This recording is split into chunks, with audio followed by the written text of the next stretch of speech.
Cincinnati 911. Where's the address of your emergency? Somebody please send the police. My niece killed her baby. Please. What is the address?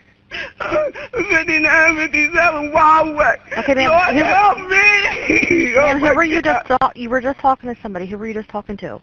My son, he came over here, he found that I was asleep. And he let his kids in to go to school because they go from my house. And he seen the baby on my, oh my God, help me. Listen to me, I need you to stop crying, okay? Stop crying. Oh I need you to take a deep breath and tell me what happened. All I know is my son came in here and woke me up and said, Mama, the baby's dead. Nobody knows. It happened sometime in the middle of the night. Okay, what do you see when you look at the child? Look, lady, I don't want to describe the scene. The screen is very, very bad, all right? The little baby head is open, like open. I'm not going in there to touch nothing, because I don't want to mess nothing up. I'm not going in there to look because I already seen it, but it's very violent. It's a very violent scene. Tonight, WLWT has learned the woman accused of decapitating her own baby was not supposed to be near her daughter because she was considered a threat to that child's safety. WLWT News 5's Brian Hamrick is leading the way for us live tonight with the new disturbing developments tonight. Brian. Yes, Cherie, well, the details are unnerving. Even veteran officers and prosecutors say this is one of the most disturbing cases they have ever seen.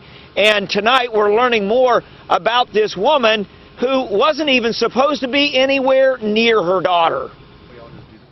At the home where the baby was murdered, a call to 911. Somebody please send the police. My niece killed her baby. It's the aunt of Deasia Watkins who is realizing what happened. All I know is my son came in here and woke me up and said, Mama, the baby's dead. As investigators get to the home, it's more gruesome than anyone could have imagined. Watkins is accused of stabbing her 3-month-old baby multiple times, breaking her arm, and worse. The head was severed from the body. The Hamilton County coroner and prosecutor say this is among the most disturbing cases they've ever handled. We've seen everything, but this is beyond description. The house where the baby was found dead belongs to Watkins' aunt, the baby's great aunt.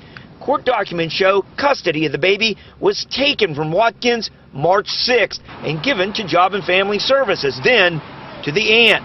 Watkins was diagnosed with postpartum psychosis. The baby's father says she was speaking of demons. It's hard for me not to have sympathy for someone who has this kind of mental illness, that they would come to the level where they behead their 3-month-old baby. The child was to have no contact with the mother, but prosecutors have not decided if the aunt will face charges. Watkins remains in Deaconess Hospital, charged with aggravated murder. Now, Dieters does not expect to pursue the death penalty against the mother because of her mental state. Reporting live, Brian Hamrick, WLWT News 5. Brian, thank you. Shivia police first responded to this home on January 25th. The man who says that he's the baby's father told investigators Watkins has been, quote, acting crazy lately, speaking of demons. 3 days later, she was released from a 72-hour hold and declared safe with the baby only when taking her prescribed medication. On February 24th, a social worker filed a statement saying Watkins was not taking her meds. On March 6th, the baby girl was removed from Watkins' care at a hearing, but prosecutors say about a week ago, the aunt allowed Watkins to come and live with her. She was caring for the baby at the time. And then yesterday, that little baby girl, only 3 months old, was found dead.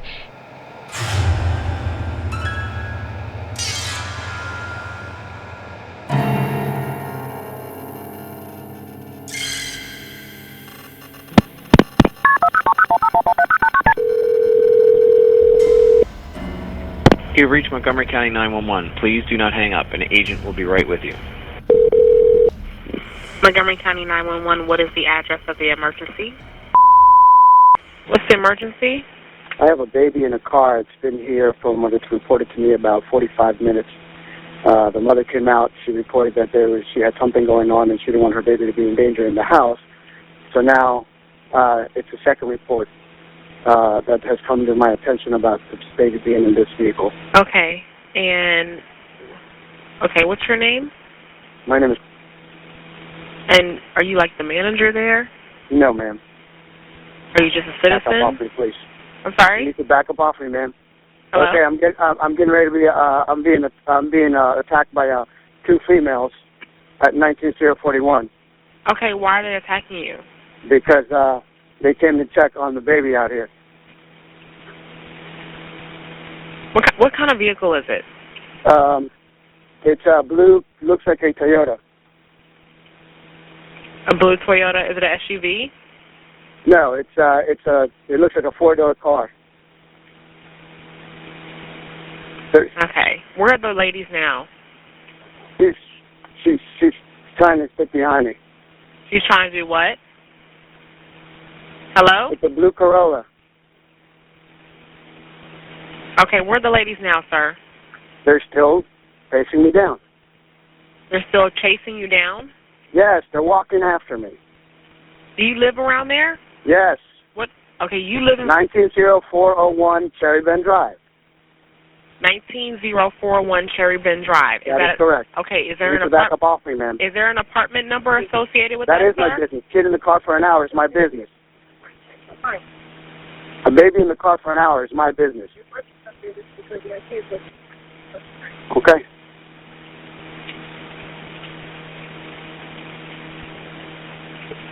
Sir? Yes, ma'am. Is this an apartment complex? No, it's a townhouse. Can you please send a dispatch? I have already sent a call. I'm trying to get more information, okay? Okay. Can you go inside of your house? No, I cannot. I'm now half a block away from the premises. Are they still following you? Yes, ma'am.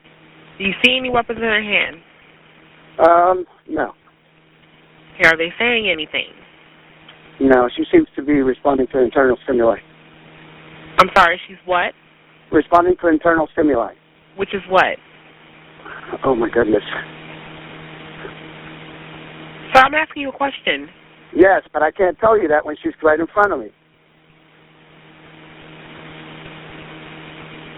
Okay. When you say internal stimuli, what does that mean? Say again? When you say she responds to internal stimuli, what does that mean, sir? She's talking to herself. She's what? Talking to herself.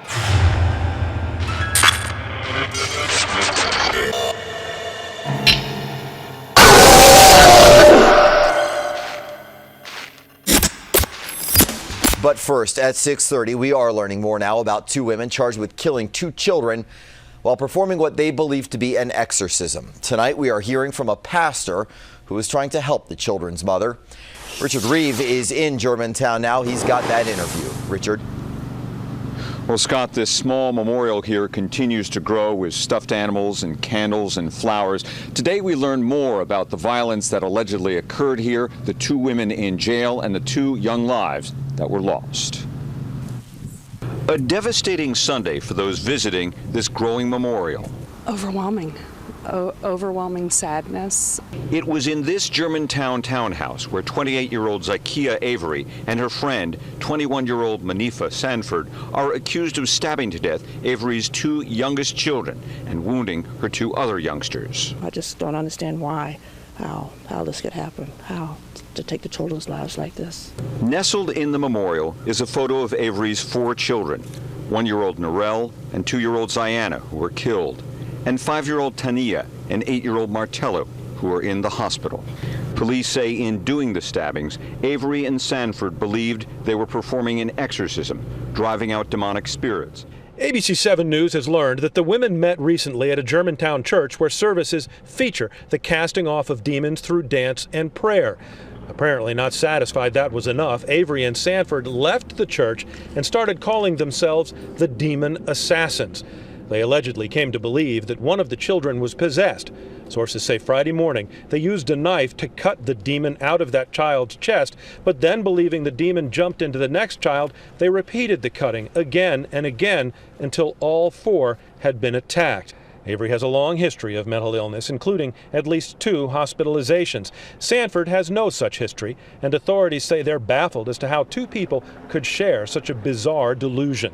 University of Maryland anthropologist William Stewart has studied and written about exorcisms. He says a belief in demonic possession is not unusual, even in a place like Montgomery County. And exorcisms are ways of fixing what troubles people, however ignorant they might appear to outsiders or psychologically disturbed.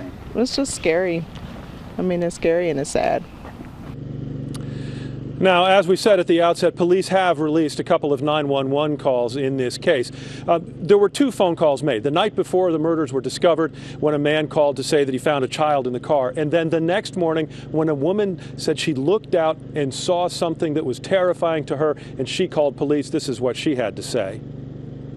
But this morning when I just take my kids to school, I saw the knife with blood outside. I see the car with the door open. I see the windows open, so I don't know if something happened there. The knife is still there. I didn't touch it. I just will take my kids to school and come back quickly.